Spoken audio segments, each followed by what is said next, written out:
एकीकडे राज्य शासन राज्यपालांच्या भाषणामध्ये कॅन्सर विरोधी धोरण सांगते, पण अध्यक्ष महोदय आज कोकणामध्ये रत्नागिरी जिल्ह्यामध्ये मिटेनी नावाची एक केमिकल कंपनी आलेली आहे. सदर कंपनी इटलीत बॅन झाली होती. त्या कंपनीला महाराष्ट्रामध्ये देशामध्ये परवानगी मिळते. इटलीमध्ये ज्यावेळेस या कंपनीवर बॅन लावला गेला तिथल्या 3 लाख लोकांवरती बऱ्याच आजारांचा परिणाम अध्यक्ष महोदय झाला होता. त्यामध्ये किडनीचा कॅन्सर झाला होता, तो अध्यक्ष महोदय बरा होऊ शकतो. थायरॉइडचा कॅन्सर झाला अध्यक्ष महोदय, थायरॉइडचा कॅन्सर सुद्धा उपचारानंतर बरा होऊ शकतो. कोलेस्ट्रॉल वाढलं अध्यक्ष महोदय, आज सुद्धा आपल्या इथे सुद्धा ते टेक्नॉलॉजी आहे. कोलेस्ट्रॉल वाढलं, गोळी खाल्ली, कोलेस्ट्रॉल कमी होऊ शकतं. यातला सगळ्यात मोठा परिणाम अध्यक्ष महोदय हॉर्मोनल इम्बॅलन्स होतात.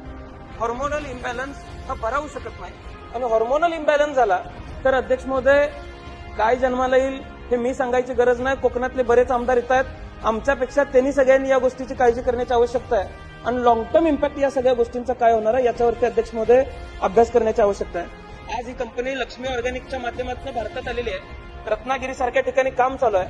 खरं तर एमपीसीबी असेल, शासन असेल, प्रशासन असेल, काय काम करते हे खरं तर राज्यातल्या जनतेसमोर अध्यक्ष महोदय येणं तितकंच गरजेचं झालेलं आहे.